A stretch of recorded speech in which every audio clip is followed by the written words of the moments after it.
Le Seigneur veut nous faire du bien, parce que c'est un Dieu bon, un Dieu merveilleux. Il voudrait que tous le connaissent et que tous ceux qui le connaissent aillent toujours plus loin dans sa connaissance. Parce que plus on le connaît, et plus on a envie de le connaître encore plus. Et on aura cette connaissance de Dieu pour l'éternité dans le ciel.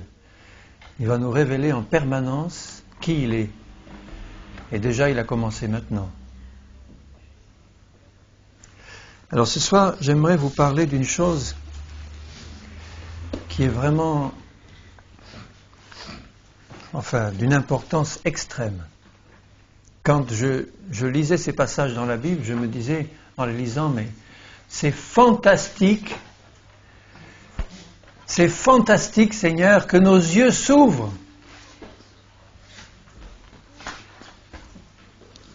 Et je disais pour moi-même, Seigneur, que mes yeux s'ouvrent. Parce que quand je regarde ce qui est écrit,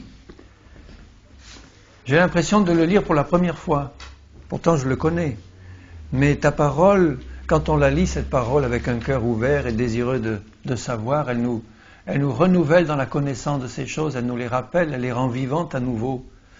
Alors ce soir, j'aimerais vous parler de ce que la Bible dit quand elle dit que nous sommes en Christ. Qu'est-ce que ça veut dire? Qu'est-ce qu'il y a dans le fait d'être en Christ? Souvent dans la Bible, on dit à ceux qui sont en Christ, à l'Église qui est en Christ, à vous, à moi qui suis en Christ. Et elle énumère, alors j'ai voulu faire, mais si je devais entrer dans le détail, c'est pas une soirée qu'il me faudrait, c'est plusieurs. Mais enfin, je vais essayer de condenser ça en un seul message, déjà pour avoir un aperçu de ce que la Bible dit que nous sommes quand nous sommes en Christ. Donc la première des choses, c'est qu'il faut être en Christ. Parce qu'on ne peut pas recevoir toutes les merveilles que Dieu veut nous donner si nous ne sommes pas en Christ. Qu'est-ce que ça veut dire qu'être en Christ? Et pour ceux qui sont en Christ, qu'est-ce que Dieu a en réserve pour nous? Parce que vous savez, aujourd'hui, vous regardez le monde qui est autour de nous, vous regardez où il va, il suffit d'écouter un peu les informations et de voir un peu les titres des journaux, on se rend compte que les choses vont mal et vont de mal en pis. Et on réalise qu'il ne peut y avoir que deux positions aujourd'hui.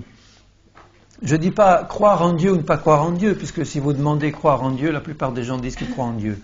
Mais il peut y avoir que deux positions. Ou bien on est en Jésus-Christ, ou on est dehors.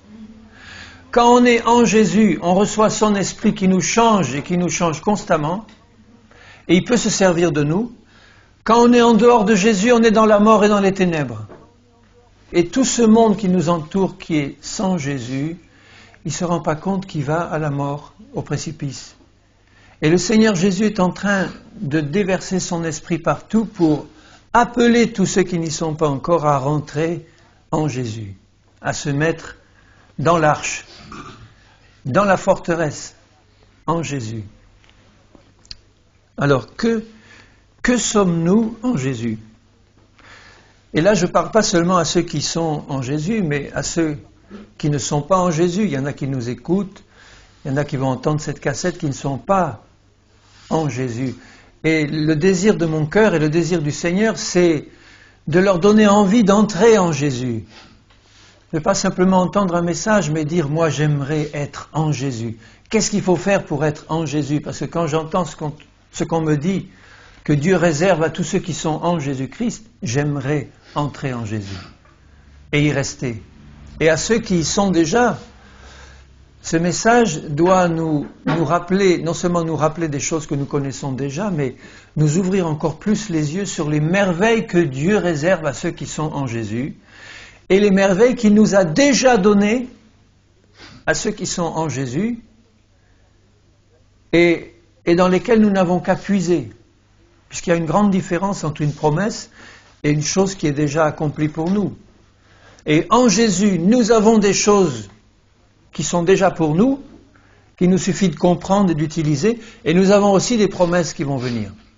Donc on est servi à tous les niveaux. Alléluia. Alors d'abord, la première chose, c'est que la Bible dit que nous devons absolument être en Jésus. Et nous devons le savoir quand nous y sommes. Il faut absolument que nous entrions en Jésus-Christ. Si nous ne sommes pas en Jésus, nous sommes dans la mort. J'aimerais lire dans Colossiens 2, un premier verset. Il dit, dans Colossiens 2, 6, « Ainsi donc, comme vous avez reçu le Seigneur Jésus », il parle à des gens qui étaient des païens avant, ce n'étaient pas des juifs, les Colossiens, c'était des païens. Hein. Donc, ils ont reçu le Seigneur Jésus, et il dit, « Comme vous l'avez reçu, marchez en lui, étant enracinés et fondés en lui, et affermis par la foi d'après les instructions qui vous ont été données, et abondez en actions de grâce. » Alors, il leur dit aux Colossiens, bon, vous ne connaissiez pas Jésus, vous êtes entrés en lui, comme vous l'avez reçu, il est rentré en vous, mais en rentrant en vous, c'est vous qui êtes rentrés en lui. Les deux sont vrais. Et une fois que vous êtes rentrés en lui, il dit continuez et marchez en lui. Enracinés et fondés en lui. C'est fort, hein, c'est très fort. Il faut que dans notre cœur, nous ayons bien conscience que la conversion, et je le répète encore parce que c'est important, c'est pas changer de religion, c'est pas une nouvelle religion. La conversion, c'est rentrer en Dieu par Jésus-Christ. Et c'est Dieu qui rentre en nous. C'est Dieu qui rentre en nous et c'est nous qui rentrons en lui. Par Jésus, puisque tout passe par lui.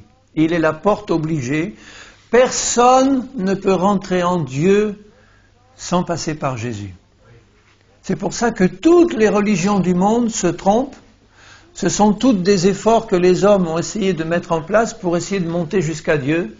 Et on ne peut pas monter jusqu'à Dieu. Il a fallu que Dieu descende vers nous en envoyant Jésus, qui est la porte qui nous fait rentrer en Dieu. Il est une porte, et la porte c'est pour rentrer quelque part.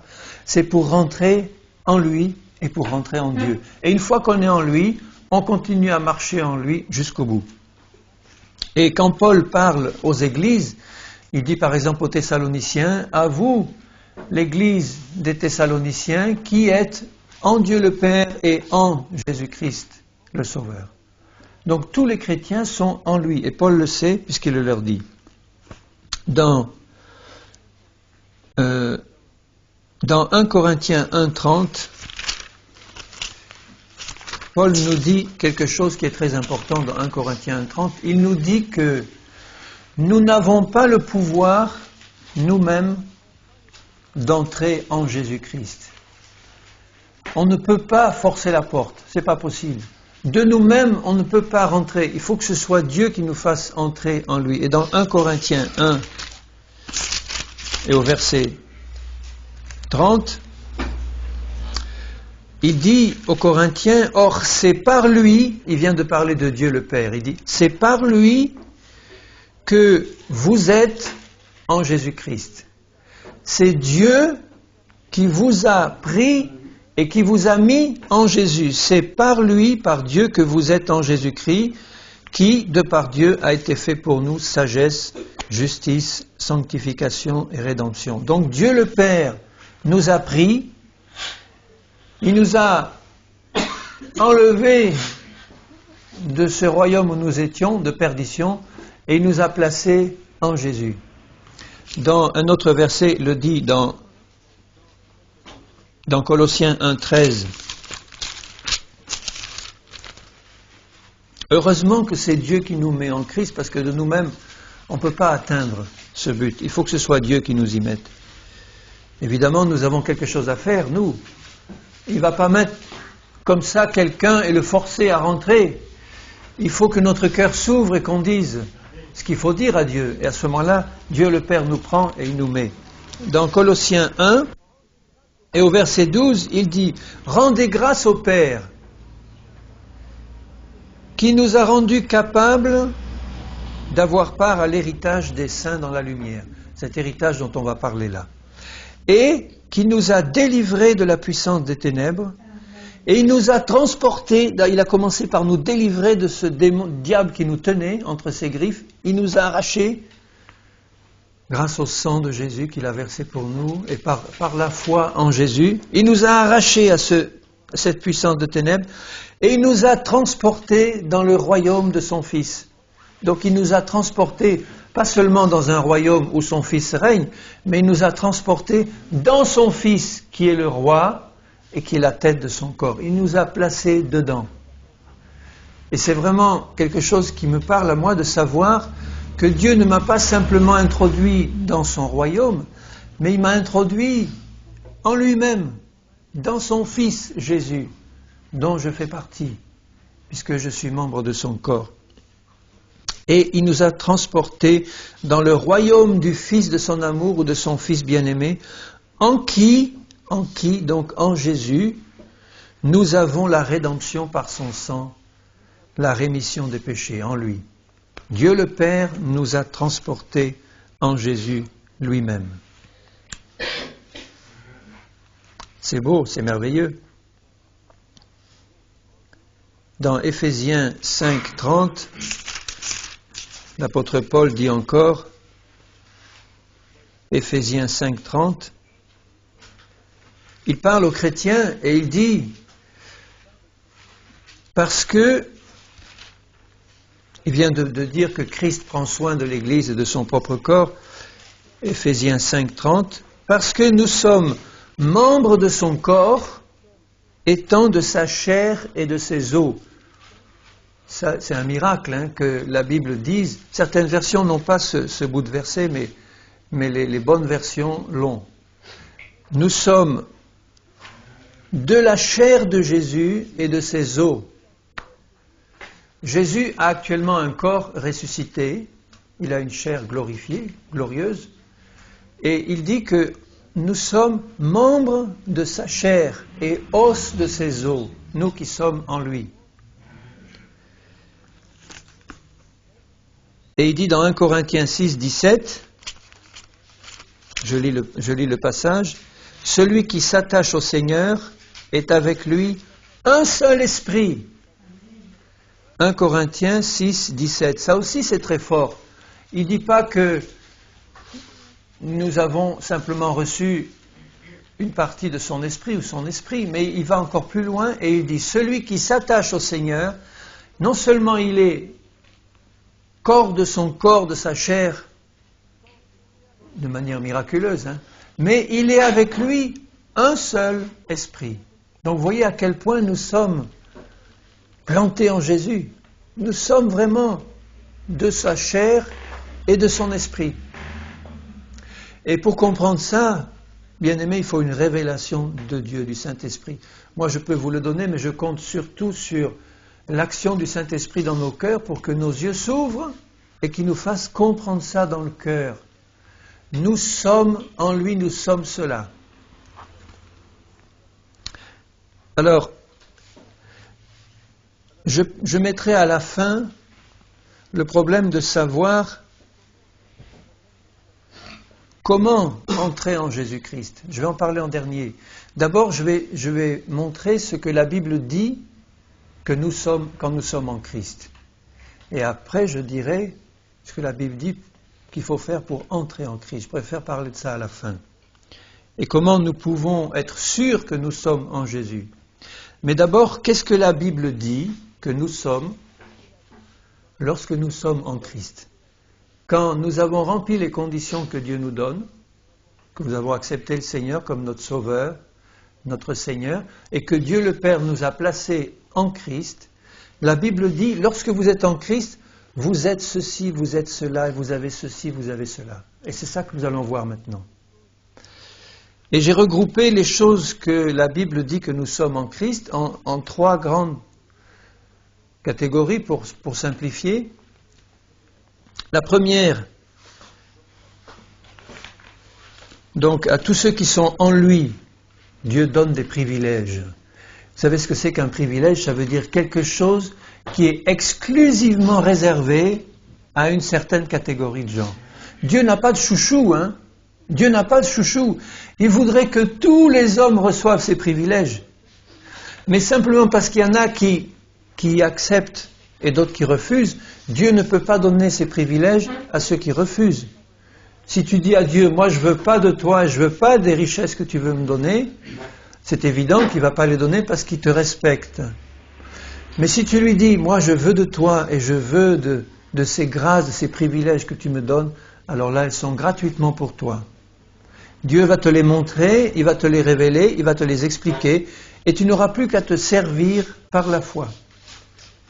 Alors la première des choses que ceux qui sont en Jésus reçoivent, c'est d'abord, la première catégorie de choses, c'est en Christ, nous sommes complètement morts à tout ce qui est du passé et à tout ce qui est du monde, qui est dans le péché qui nous entoure.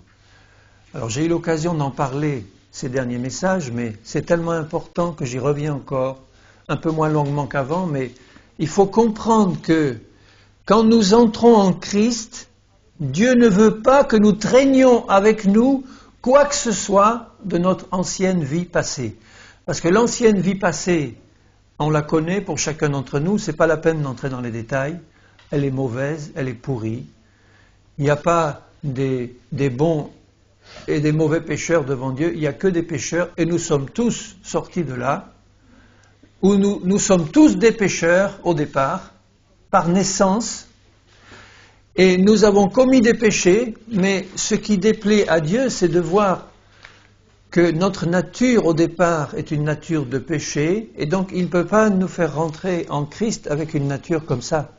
Il ne va pas se contenter d'effacer nos péchés, il veut aussi mettre à mort complètement tout ce qui est de notre vieille nature, complètement, il faut que ça soit mis complètement à mort, détruit complètement, et ça a été fait en Christ quand il est mort à la croix. Il est dit que pour tous ceux qui croiraient en lui, tout ce qui est de notre vieille nature est mort en lui à la croix. Ça, c'est un cadeau merveilleux, parce que cette vie passée, sinon on la traînerait comme un boulet, on aurait toujours à supporter des conséquences maintenant de nos péchés passés, et Dieu ne le veut pas. Même s'il y en a encore qui traînent aujourd'hui dans notre vie présente des conséquences de nos péchés passés, Dieu veut les enlever complètement. Parce que nous sommes en lui des nouvelles créatures et il veut nous changer de A à Z, des pieds à la tête et de la tête aux pieds. Et déjà, en Christ, il l'a fait. Alors, je vais juste citer les passages, si vous voulez les noter, mais de ce que ça veut dire qu'être mort en Christ au moment où il est mort, lui, à la croix, il y a 2000 ans. Dans Éphésiens 1,7, il est dit « En lui, nous avons la rédemption par son sang ». Ça veut dire que quand nous entrons en Jésus, au moment même où nous entrons, son sang efface tous nos péchés passés, parce que nous lui avons demandé pardon au nom de Jésus. Un peu plus loin, dans Éphésiens 4,32, il est dit « En lui, vous avez le pardon de vos péchés ».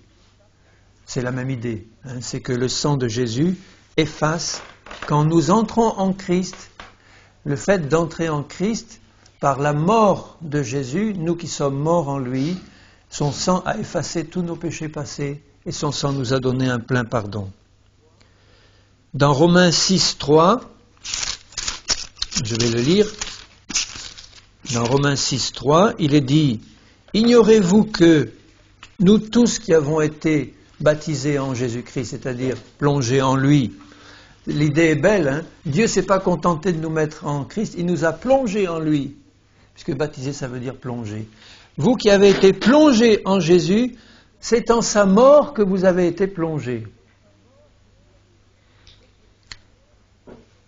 Complètement. Et au verset 6, il dit « Sachant que notre vieil homme, notre vieille nature, a été crucifié avec lui pour que le corps du péché soit détruit, pour que nous ne soyons plus esclaves du péché. » Donc, quand nous sommes en Christ, là je parle à la fois à ceux qui n'y sont pas et à ceux qui y sont. Ceux qui n'y sont pas, sachez qu'en Christ, nous pouvons avoir une délivrance complète de ce corps de péché qui nous pousse constamment à pécher. Parce qu'au moment où Christ est mort, eh bien, vous êtes mort avec lui. Et nous qui sommes en lui, nous pouvons demander au Seigneur de nous révéler encore davantage ce que ça veut dire, que notre vieille nature, qui nous cause tant de problèmes souvent, quand nous comprenons qu'elle a été clouée en lui et morte en lui, et que c'est quelque chose qui est fait, c'est pas quelque chose qui est à faire, nous n'avons qu'à le recevoir par la révélation, à le croire et à le garder dans nos cœurs. Ma nature est morte en Christ. Quand Dieu m'a placé en lui, il m'a placé d'abord dans la mort de Jésus, puisqu'il est mort Jésus. Un peu plus loin, dans Romains 8.2, il est dit que la loi de l'esprit de vie m'a délivré de la loi du péché et de la mort, qui me retenait prisonnier. Galates 2.20 dit « J'ai été crucifié en Christ, avec Jésus. » J'ai été crucifié, donc c'est clair et net. Hein. Alors, ne dites plus, bien-aimé, Seigneur, viens m'aider à crucifier ma chair. Vous faites une prière que Dieu n'aime pas entendre. Dites-lui, Seigneur, je te remercie parce que tu dis que ma chair a été crucifiée en toi. Ouvre mes yeux simplement, ouvre mes yeux et mon cœur à cette vérité, que je la reçoive, que je me l'approprie par la foi pour que je la vive tous les jours, mais que je la reçoive par révélation. Dans Galates 6.14, il dit encore quelque chose qui est merveilleux. Galates 6.14. Pour ce qui me concerne, loin de moi la pensée de me glorifier d'autre chose que de la croix de notre Seigneur Jésus, Christ, par qui le monde est crucifié pour moi, comme moi je le suis pour le monde. Donc puisque moi j'ai été crucifié avec Jésus et mort en lui et avec lui, ce monde qui m'entoure, qui est dominé par Satan et par le péché, il a été crucifié pour moi, comme moi j'ai été crucifié pour lui, puisque maintenant je suis libéré de la loi du péché qui contrôle ce monde. Et le monde, pour celui qui est crucifié en Jésus, il n'a plus d'attirance, c'est terminé. Si je comprends que j'ai été crucifié pour ce monde, ça veut dire qu'entre ce monde et moi, il y a la mort qui est passée. Un mort n'est plus tenté par le monde. Un mort n'est plus tenté et le monde ne peut pas tenter un mort. Essayez, vous verrez. Donc si je comprends par la révélation du Saint-Esprit que j'ai été crucifié et que le monde est crucifié pour moi, que tout a été englouti dans la mort de Jésus, et quand moi j'ai été plongé en Jésus, j'ai commencé par être plongé dans la mort, à toute ma vie passée, à ma nature passée, à ce monde de péché, à tout en Christ, je suis mort avec lui. Et c'est important de comprendre que maintenant, la deuxième série de bénédictions que Dieu donne à ceux qui sont en lui, si nous étions restés là, et si Christ n'était pas ressuscité, Paul dit aux Corinthiens, si Christ n'est pas ressuscité, vous seriez encore morts dans vos péchés. Parce que être mort en Christ, à cause de ce que notre nature de péché était, elle méritait la mort, il fallait qu'elle meure. Christ est mort pour nous, nous sommes morts en lui, mais nous ne sommes pas restés là, parce que sinon nous serions encore morts dans nos péchés. Mais Christ est ressuscité et en lui, nous recevons, lorsqu'il est ressuscité, sa vie de résurrection, avec tout ce qu'il y a dans sa vie de résurrection. Une vie nouvelle en lui. Ce n'est pas une doctrine nouvelle que tu vas recevoir, ce n'est pas une religion nouvelle que tu reçois, c'est la vie même de Dieu en Christ, la vie de Dieu qui rentre en toi et qui te recrée, complètement nouvelle création. Donc la deuxième série de bénédictions gratuites qui ont coûté cher à Jésus mais qui nous sont données par la foi en lui, c'est la naissance à une vie nouvelle, entièrement nouvelle à tout point de vue. Et une vie éternelle qui va durer éternellement et que nous recevons. Dans 2 Corinthiens 5, 17, je relis juste quelques versets parce qu'il y en a tellement. 2 Corinthiens 5, 17. Si quelqu'un est en Christ, il est une nouvelle création. C'est ça le mot du texte grec. Là, on dit créature, mais c'est encore plus fort dans le texte grec. Il est une nouvelle création de Dieu. Ça veut dire qu'à l'instant où tu acceptes Jésus comme ton Seigneur et ton Sauveur, tu ne t'en rends peut-être pas compte dans toutes ses implications au moment où tu l'acceptes vraiment dans ton cœur comme Seigneur et Sauveur. Mais Dieu fait un grand miracle, il fait mourir toute ta vieille nature passée, qui est déjà morte il y a 2000 ans en Christ, et il te crée en toi une nouvelle nature entièrement neuve, par la puissance de son esprit. Quand Jésus est ressuscité des morts, c'était quelque chose d'extraordinaire.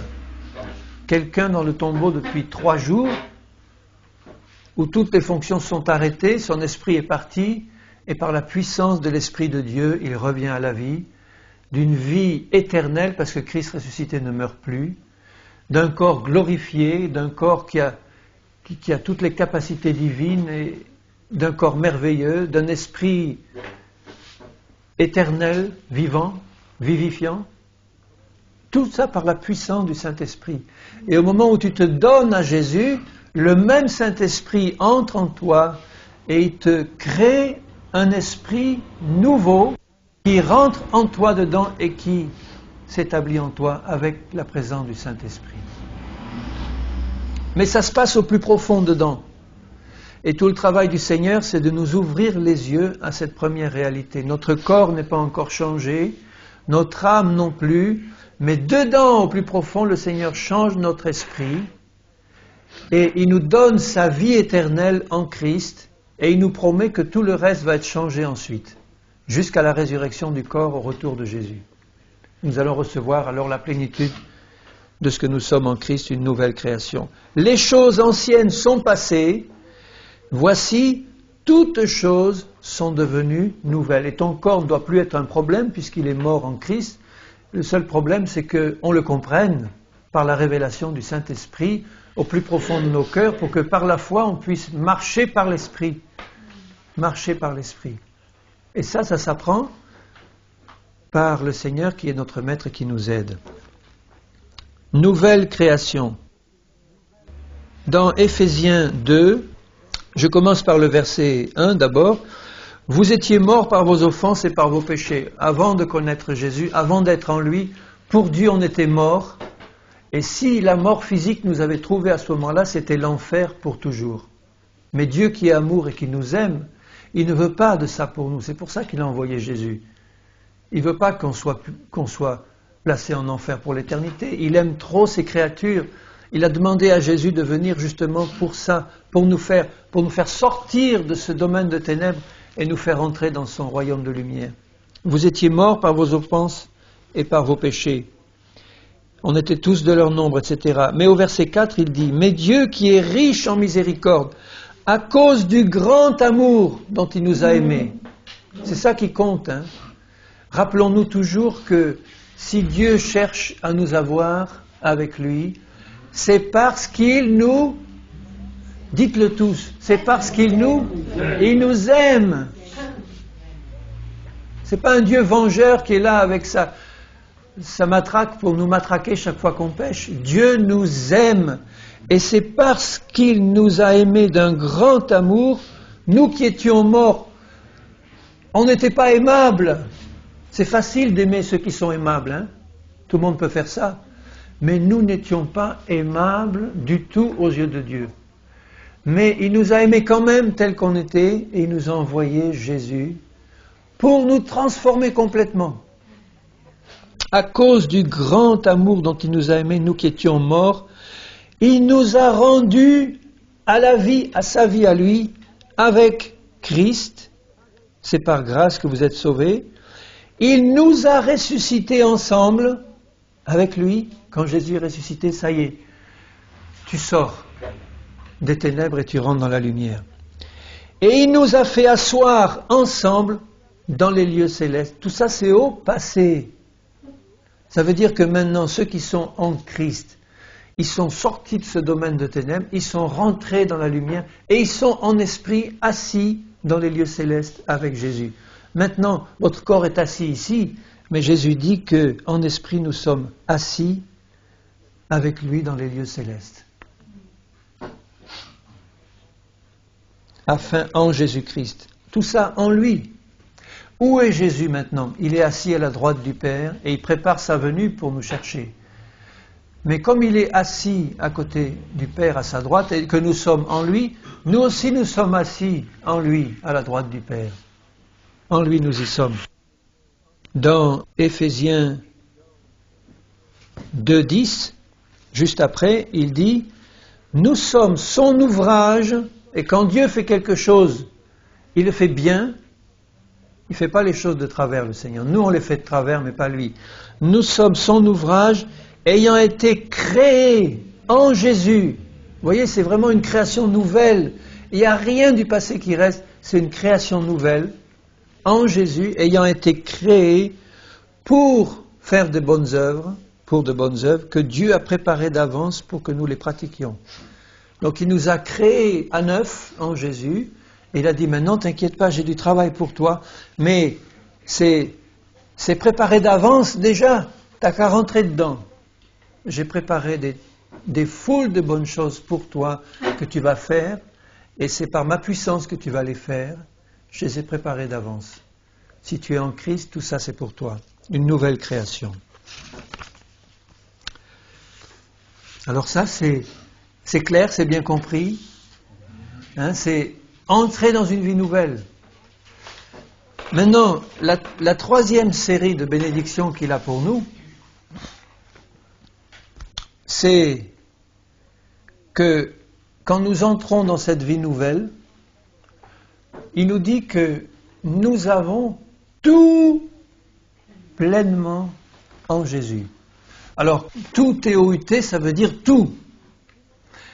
Et le Seigneur, bien-aimé, il ne veut plus que nous soyons des chrétiens pleurnicheurs qui disent « Seigneur, mais il me manque ci, il me manque ça, il me manque ci, il me manque ça. » D'accord, peut-être qu'en ce moment, ce n'est pas manifesté dans ta vie, mais si tu comprends dans ton cœur que déjà, en Christ, tu as tout reçu pleinement, et que si tu restes dans cette foi et dans cette confiance dans ton Seigneur qui t'aime, tu vas voir tout ça se manifester dans ta vie, déjà maintenant et dans l'au-delà pour l'éternité.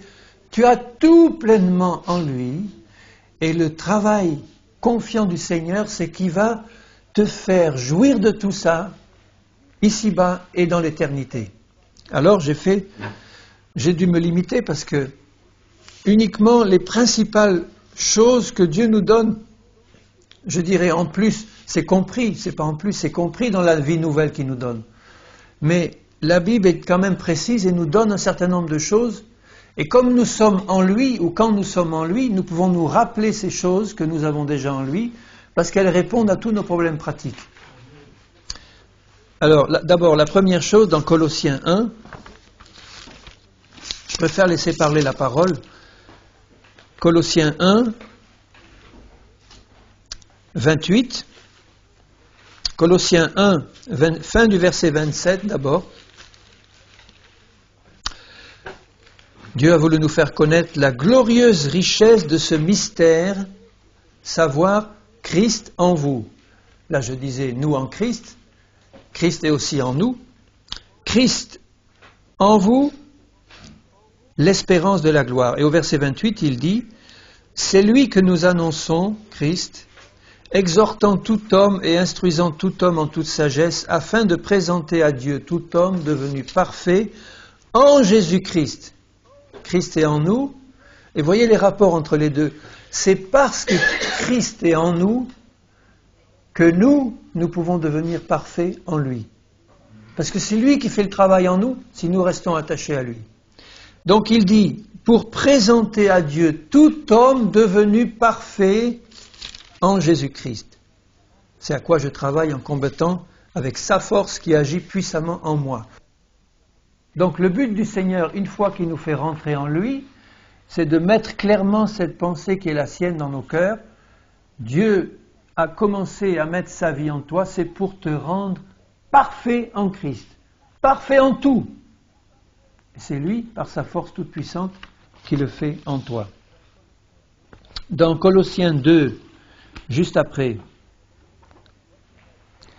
verset 9, Colossiens 2, 9, car en lui, Seigneur, donne à mes frères et sœurs ton esprit pour comprendre ça, donne-leur la force nécessaire pour, dans leur fatigue, qu'ils puissent avoir, Seigneur, la force de rester debout pour écouter ce message, et puis ton Saint-Esprit dans nos cœurs pour nous le faire comprendre. Au verset 9, il dit « En lui habite corporellement toute la plénitude de la divinité. » C'est-à-dire que Dieu, Christ est Dieu, le Fils, et en lui habite, sous une forme corporelle, toute la plénitude de la divinité. Et il veut nous rendre participants de toute cette plénitude en lui. Toute la plénitude, parce qu'il veut que Christ soit tout en tous. Donc il veut nous remplir, nous aussi, de toute cette plénitude. Et il dit, au verset 10, toujours de Colossiens 2, « Vous avez tout pleinement en lui. » Alors ça ne peut pas être plus complet que ça. Quand il dit « Vous avez tout pleinement en lui ». Mais qu'est-ce qui manque ? Quand on a tout pleinement en quelqu'un, il ne peut rien me manquer. Donc, ceci est reçu par la révélation du Saint-Esprit et accepté par la foi dans des cœurs ouverts. Et quand vous le comprenez par le Saint-Esprit, vous dites avec Dieu, j'ai tout pleinement en Jésus. Peut-être que je ne le vois pas encore devant moi ou manifesté dans ma vie, mais je suis en lui, j'ai déjà tout pleinement en lui. Ce n'est pas quelque chose que je dois atteindre plus tard, futur, ou dans le ciel, quand je serai là-haut, si j'y arrive. Ce n'est pas ça du tout. Si tu es en Christ, tu as tout pleinement en lui. Ça veut dire que ça concerne à la fois ton esprit, ton âme, ton corps, tes finances, ta santé, ta vie, dans les combats spirituels, dans la délivrance, dans la direction divine. Tu as tout pleinement en Jésus. Et c'est parce que je le crois que Dieu va travailler par sa force en moi, d'abord pour me le faire comprendre et pour me le faire toucher du doigt tout ça, tout ce que j'ai en lui. Parce que ce n'est pas automatiquement manifesté dans ma vie si je ne crois pas ce qu'il me dit. Si Dieu me dit, écoute toi, tu as tout pleinement en Christ, et si tu l'écoutes en me disant, ouais Seigneur, mais il y a ça et ça que j'ai pas, et je le vois pas, donc je l'ai pas, tu sais, mais oui, tu as raison. Bon, je suis en train de douter, je suis dans l'incrédulité, tandis que si tu dis à Dieu, Seigneur, tu le dis, c'est ta parole sainte, je l'accepte. Je dis, parce que je l'ai dans mon cœur, cette parole, j'ai tout pleinement en toi, Seigneur. Ça veut dire que, hors de toi, il me manque tout, en toi, j'ai tout. Gloire à Dieu. Dans Éphésiens 1, regardez un peu ce qu'il dit dans Éphésiens 1. Des choses que nous avons maintenant. Quand il dit vous avez tout pleinement, c'est au présent qu'il parle. Hein. Dans Éphésiens 1, verset 3, « Béni soit Dieu le Père de notre Seigneur Jésus, qui nous a bénis, c'est au passé, qui nous a bénis, donc c'est que nous sommes bénis maintenant, de toutes sortes de bénédictions spirituelles dans les lieux célestes en Christ. » Mon seul problème, c'est d'être en lui. Quand je suis en lui, Dieu me dit, tu as été béni de toutes sortes de bénédictions spirituelles en Christ. Alors dis plus que tu n'es pas béni quand tu es au Seigneur. Tu as été béni de toutes sortes de bénédictions spirituelles et Dieu veut te le révéler, te le faire comprendre pour que ça soit dans ton cœur et que tu t'en réjouisses. Que tu entres dans ces bénédictions pleinement. Tu as été béni. Il dit au verset 4, en lui toujours, hein, ce en lui est capital, c'est toujours lui qui revient, en lui, Dieu nous a élus, c'est au passé, ça veut dire qu'il nous a choisis avant la fondation du monde pour que nous soyons saints et irréprochables devant lui. Irréprochables, sans un seul reproche. Mais, bien aimés, nous, les chrétiens, on est quelquefois tellement incrédules que Dieu a du mal à nous révéler ces vérités glorieuses parce qu'on est trop attaché à ce qui était notre vie passée. On se voit encore avec cette vieille nature pourrie. Et Dieu a beaucoup de mal à ouvrir nos yeux à ce qu'il a fait en nous en Christ et à ce qu'il veut faire en nous en Christ et que nous avons déjà en lui. Et pour que ça se réalise pleinement dans nos vies, il faut qu'on le comprenne et qu'on le croie. Dieu le dit. Il nous a élus pour que nous soyons saints et irréprochables devant lui, nous ayant prédestinés dans son amour à être ses enfants d'adoption, à la louange de la grâce, etc. Au verset 7, « En lui nous avons la rédemption par son sang, la rémission des péchés. » Au verset 11, « En lui nous sommes devenus héritiers. » Un héritier a droit à tout l'héritage de son père, enfin ou de celui de qui il hérite. Nous sommes devenus, parce que Christ est mort pour nous, il est ressuscité, mais il nous a donné l'héritage de Dieu. En lui, mais regardez le temps, nous sommes devenus héritiers, c'est déjà, tu es déjà héritier de ton Père Céleste. Tu as déjà ton héritage en poche. C'est fait. Tu l'as, ton héritage. Tu ne vas pas le recevoir quand tu vas mourir. Tu l'as parce que Jésus est mort pour toi.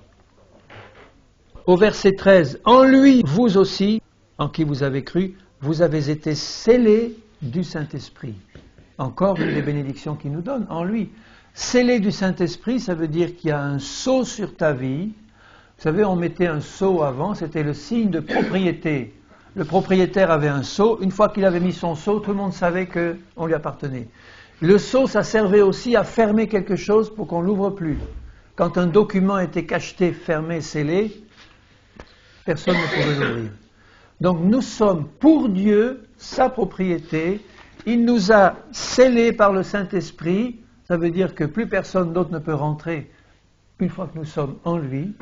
Nous sommes fermés en lui. Aucune chose mauvaise ne peut rentrer. Et tout ça, nous l'avons en Christ.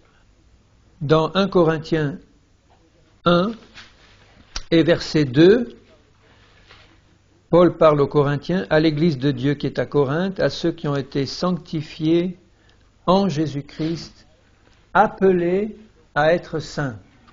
Donc en Jésus, tu as été sanctifié, tu as été mis à part pour lui complètement pour être parfaitement saint, manifesté dans tous les aspects de ta vie, parce qu'en Christ, tu l'es déjà. Au verset 30 toujours du même chapitre.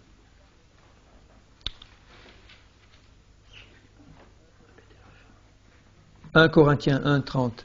C'est par Dieu que vous êtes en Jésus-Christ. J'ai lu tout à l'heure, mais là je lis la fin du verset. Christ a été fait pour nous. Alors écoutez bien ce qu'il a été fait pour nous. Sagesse, justice, sanctification et rédemption.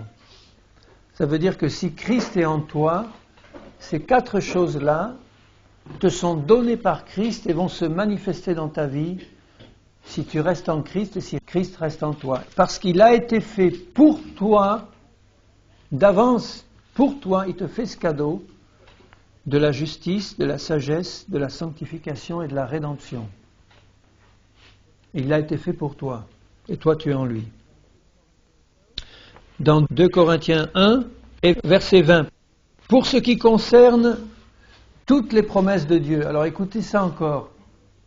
2 Corinthiens 1, 20.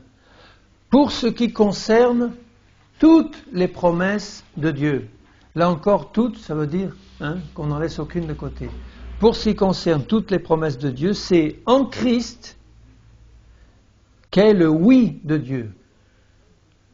Si tu demandes quelque chose au Seigneur qui correspond à une de ses promesses, et si tu es en Christ,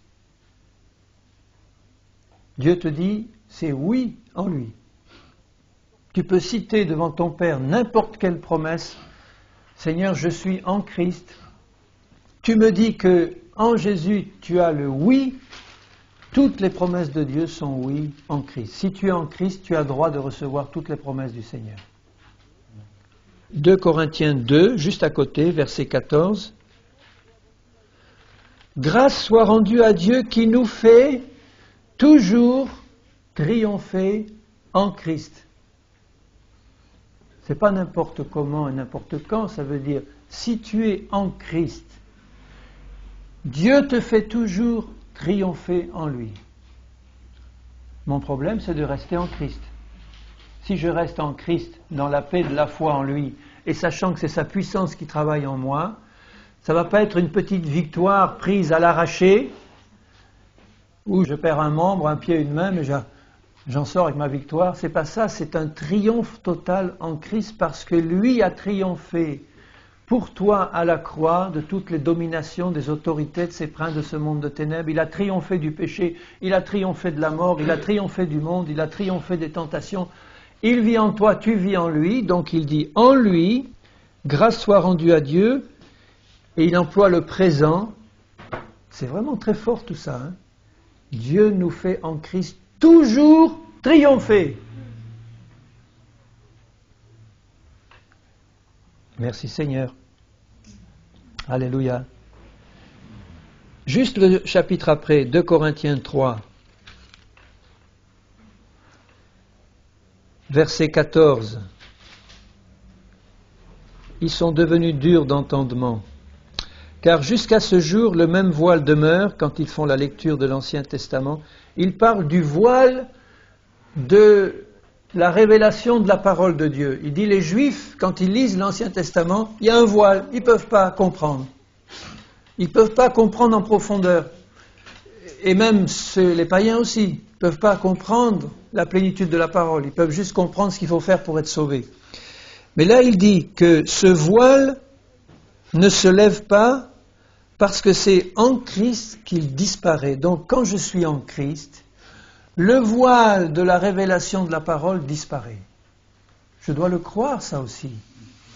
Le voile disparaît en Christ, une pleine lumière s'ouvre devant moi. Parce qu'il me donne dans mon cœur le Saint-Esprit qui a inspiré toute la parole, et il n'y a plus rien. Dieu désire nous révéler les choses. Et les choses cachées sont à Dieu, dit la parole, les choses révélées sont à nous et à nos enfants. Dieu désire nous révéler sa parole. Il sait à quel point on en a besoin.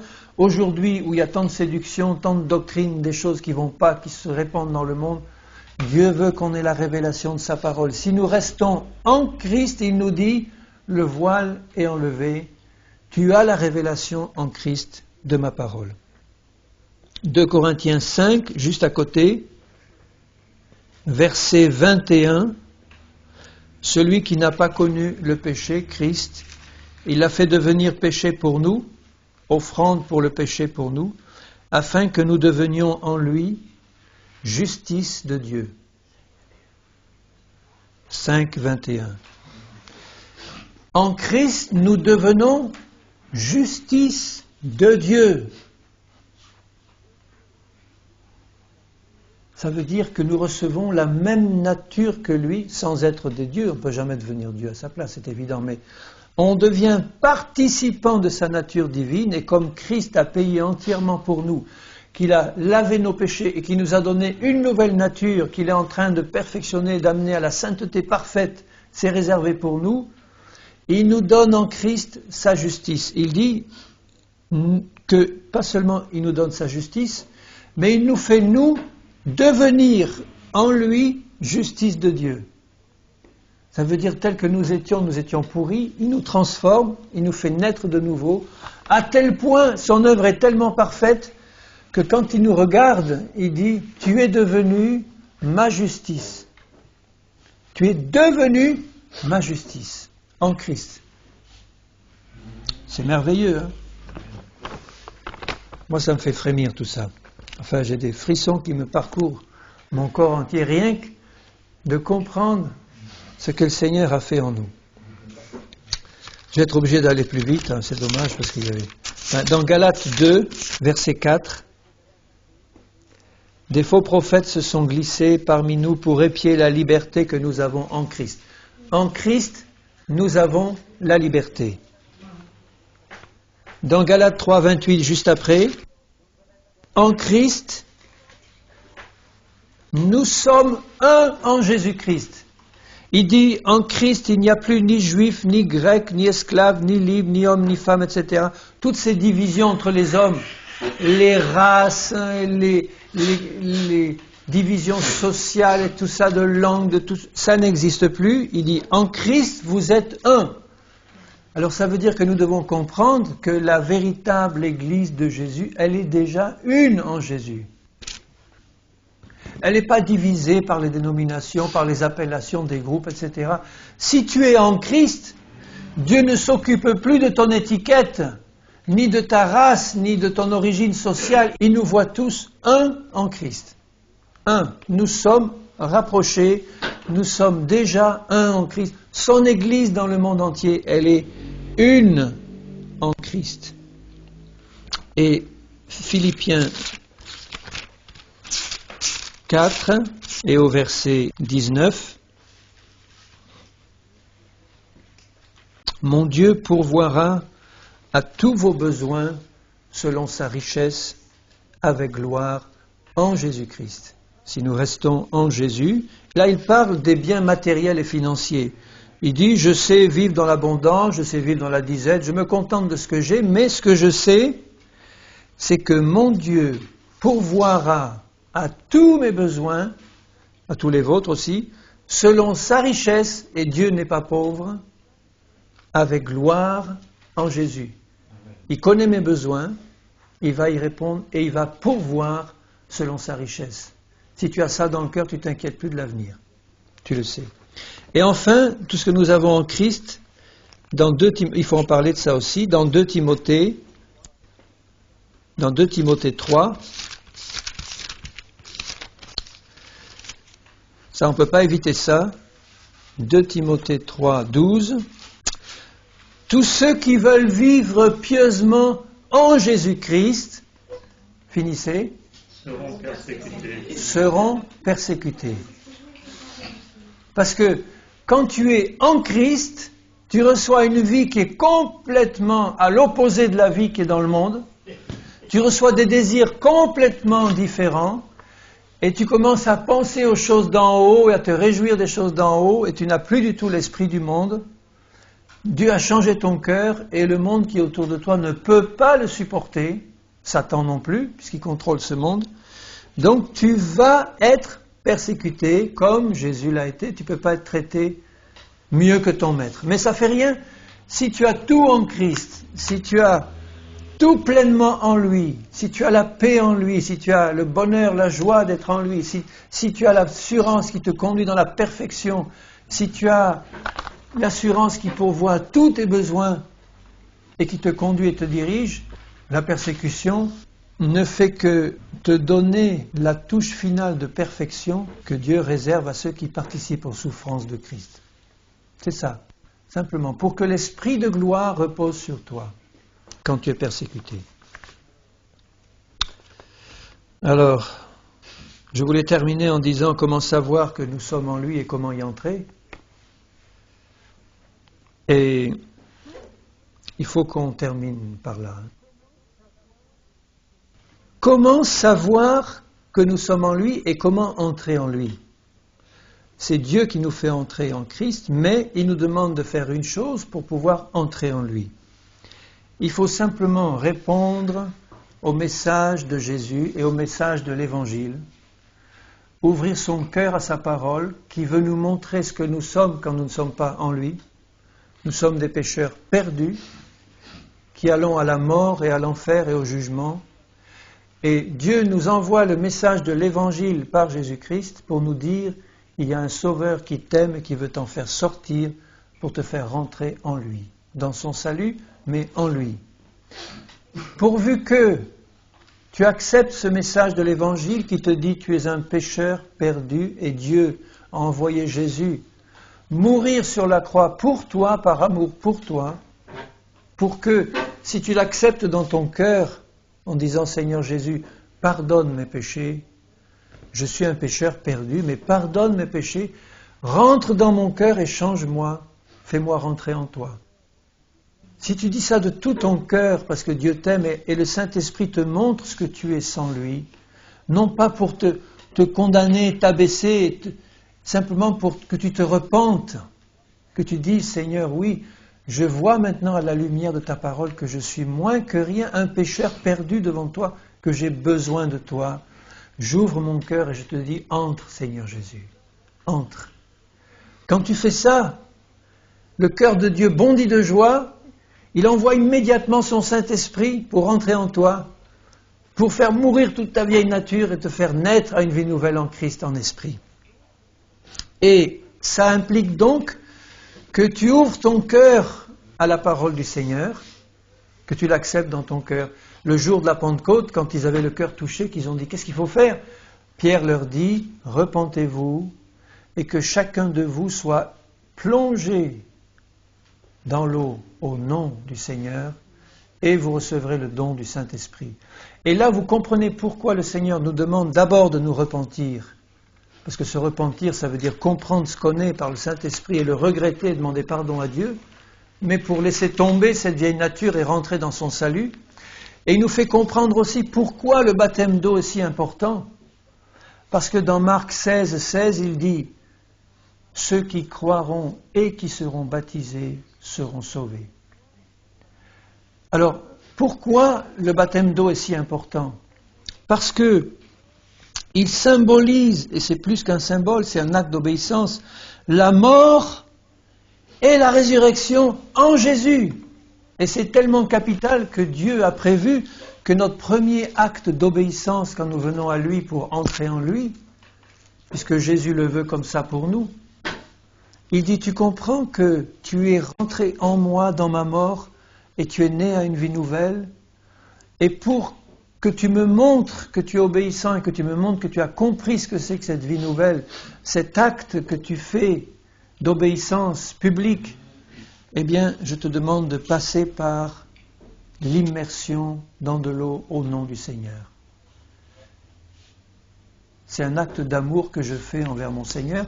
Et quand je fais ça, je montre au Seigneur que je veux le suivre pour toujours. Il y a une coupure qui se fait à ce moment-là, spirituellement, entre le monde, Satan et moi, et ma vie passée. Je lirai quand même ce verset d'Éphésiens 5, 26. C'est pas le baptême seul qui sauve, mais le baptême avec la foi sauve. Éphésiens 5, verset 26. Christ a aimé l'Église et s'est livré lui-même pour elle afin de la sanctifier, après l'avoir purifiée par l'eau et la parole. Par l'eau, de quelle eau il parle? Il parle de l'eau du baptême, qui n'est pas pour purifier les souillures du corps, mais qui est l'engagement d'une bonne conscience envers Dieu. Et c'est cela qui nous sauve, la foi en Jésus. Et sans la foi, je ne peux pas dire que je crois en Jésus si je n'obéis pas à sa parole. Donc ça, c'est la première des choses. Je fais ça par amour pour Jésus, pour répondre à son appel. Et une fois que je l'ai fait, que je suis rentré en lui, il y a un certain nombre de signes qui nous montrent que nous sommes en lui et qui travaillent visiblement dans nos vies une fois que nous sommes en lui. Parce que dès que nous sommes en lui et que son esprit est en nous, comme il nous a changés dans le plus profond de nos cœurs, il y a un certain nombre de choses qui changent dans nos vies et on les observe jour après jour et ce sont ces choses qui nous montrent que nous sommes bien en lui, parce que nous l'acceptons par la foi. Hein? La première des choses, c'est ces signes qui nous montrent que nous sommes en lui. Dans Colossiens 3, 1, nous recherchons les choses d'en haut et plus les choses d'en bas. Je cite simplement le verset, vous le contrôlerez vous-même. Mais l'idée, c'est ça. Ceux qui sont en Jésus ont le cœur changé et eux-mêmes, ils commencent à chercher les choses d'en haut. Alors que quand on n'est pas en lui, on se force pour le faire et on n'y arrive pas. Quand on est en lui, qu'on reçoit sa vie, c'est pour ça que je réponds à ceux qui me disent « Ah oui, mais si je dois me convertir, il va falloir que j'abandonne ça, que je m'arrête de fumer, que je m'arrête de faire ci, que je fasse ça. » Je dis « Mais t'occupe pas de ça. Accepte et reçois la vie de Jésus dedans, il va changer ton cœur et tu vas voir la suite. Tu vas voir. » Ensuite, deuxième chose, dans Philippiens 3,9, il dit que le fait de recevoir Jésus en nous nous donne le désir de connaître Christ. Les choses d'en haut, c'est Christ. Pour connaître Christ, c'est ça que le désir qui est dans mon cœur. Si je n'ai pas ce désir dans mon cœur, je peux me poser la question, est-ce que je suis vraiment en lui? Mais le fait d'être en lui me donne et fait brûler en moi de plus en plus le désir de le connaître lui. De le connaître lui. Et de renoncer à ce monde qui ne m'intéresse plus. Ensuite, dans Éphésiens 4, 20, « Mais vous, ce n'est pas ainsi que vous avez appris Christ, si du moins vous l'avez entendu, et si du moins, conformément à la vérité qui est en Jésus, c'est en lui que vous avez été instruits à vous dépouiller, eu égard à votre vie passée, du vieil homme qui se corrompt par les convoitises trompeuses, à être renouvelé dans l'esprit de votre intelligence, et à revêtir l'homme nouveau créé selon Dieu dans une justice et une sainteté que produit la vérité. » Qu'est-ce qu'il veut dire par là? Il veut dire que quand nous sommes en Christ, nous avons déjà reçu la mort de notre vie passée et la naissance à une vie nouvelle, mais il dit, maintenant en Christ, il faut que vous soyez instruits à apprendre jour après jour ce que ça veut dire de vous dépouiller du vieil homme, de vous renouveler dans vos pensées, et de vous revêtir du nouveau. Donc ça veut dire, quand je suis en lui, je vais chercher à apprendre de lui ce que ça veut dire que marcher par l'esprit tous les jours. Je ne vais pas expliquer plus loin, mais retenez ceci simplement, nous qui sommes en lui, nous avons le désir d'apprendre de Jésus, qui est notre maître, comment marcher par l'esprit jour après jour, c'est-à-dire nous dépouiller complètement de cette vieille nature qui est morte déjà, de changer nos pensées pour les remplacer par les pensées de Dieu, et de nous habiller chaque jour de l'être nouveau qu'il nous a donné. Et là, ça se fait, c'est Jésus qui va nous l'apprendre. Puisque quand nous sommes en lui, nous gardons sa parole. Nous restons dans ses enseignements, nous ne pratiquons pas le péché, et nous gardons soigneusement le Saint-Esprit qu'il nous a donné. Rappelez-vous ceci, c'est Jean qui le dit dans sa première épître, quand nous sommes en lui, nous gardons sa parole, nous ne pratiquons pas le péché. Celui qui est en Christ, il peut chuter, il peut pécher, mais il ne pratique pas le péché, et il garde ce Saint-Esprit qu'il nous a donné. Alors en conclusion, je termine. Ce qu'il nous faut, après avoir entendu ça, ce qu'il nous faut, c'est prier que Dieu nous donne la révélation de ces choses que nous avons entendues. Nous ne pouvons pas les vivre pleinement sans qu'elles nous soient révélées par Dieu. Et vous savez, Dieu révèle. Il dit dans Amos, Dieu ne fait rien sans révéler ses secrets à ses serviteurs, les prophètes. Ça veut dire que nous, qui sommes plus que ses serviteurs, ses enfants, Dieu va nous révéler toutes ces choses si nous prions, si nous lui demandons qu'il nous les révèle. Et quand vous vous rappelez la prière de Jésus quand il dit « Je te bénis, Père, Dieu du ciel et de la terre, parce que tu as caché ces choses aux sages et aux intelligents ou à ceux qui se croient, et tu les as révélées aux enfants. » Nous sommes ces enfants. Si nous gardons un cœur humble et petit, en disant « Seigneur, mais toutes ces choses-là, c'est des choses fantastiques. Seigneur, révèle-les-moi par ton Saint-Esprit. » Paul priait pour que les Éphésiens reçoivent de Dieu un esprit de révélation et d'intelligence spirituelle, pour qu'ils voient briller les merveilles que Dieu leur avait données déjà en Christ. Faisons ceci, si nous devons retenir quelque chose de cette soirée, eh bien, retenons l'engagement de prier davantage pour que Dieu nous révèle ce que nous sommes déjà en lui, par son esprit, parce qu'une fois qu'il l'aura révélé dans le cœur, Nous n'allons plus nous regarder comme nous nous regardions avant, mais nous allons nous regarder comme lui nous regarde maintenant. Parce que quand il nous regarde, il nous voit en Christ. Il nous voit déjà chargés de toutes ces bénédictions.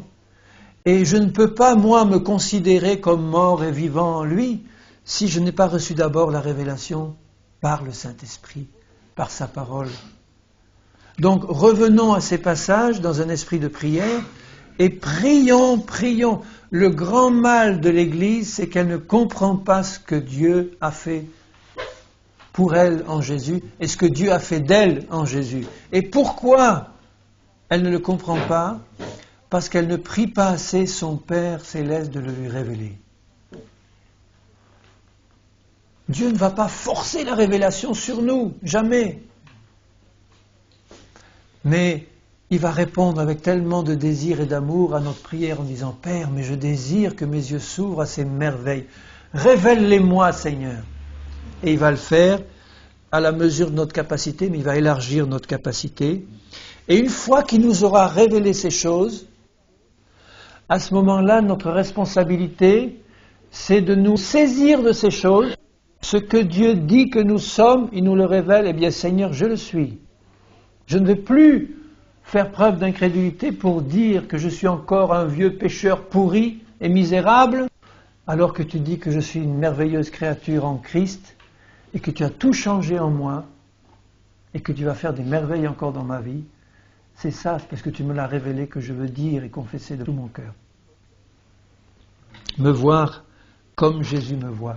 Et me donner entièrement au Seigneur, consacrer esprit, corps et âme pour dire maintenant Seigneur, je te donne mes membres, je te donne mon corps, je te donne tout pour que, ayant cette révélation et me voyant tel que tu me vois toi, je puisse continuer à apprendre de toi jour après jour et à entrer dans ces œuvres que tu as préparées et à entrer dans tous tes plans parfaits pour ta gloire. Le monde en a besoin, l'Église en a besoin, nous en avons besoin. Dieu veut le faire en nous. Alléluia. Et il le fera dans le cœur de tous ceux qui croient en sa puissance. Amen. Merci Seigneur. Je veux vraiment te bénir pour ta parole parce que Seigneur, c'est qu'une partie du voile qui est levée, mais tu veux lever tout le voile puisqu'il est levé en Jésus. Et puisqu'il est levé en Jésus, Père, je te prie que tout ce qui manque à notre compréhension spirituelle, tu le combles par ta révélation. Seigneur, je te prie pour nous tous, pour moi-même et pour chacun de nous, pour que tu nous accordes une pleine révélation de ces choses.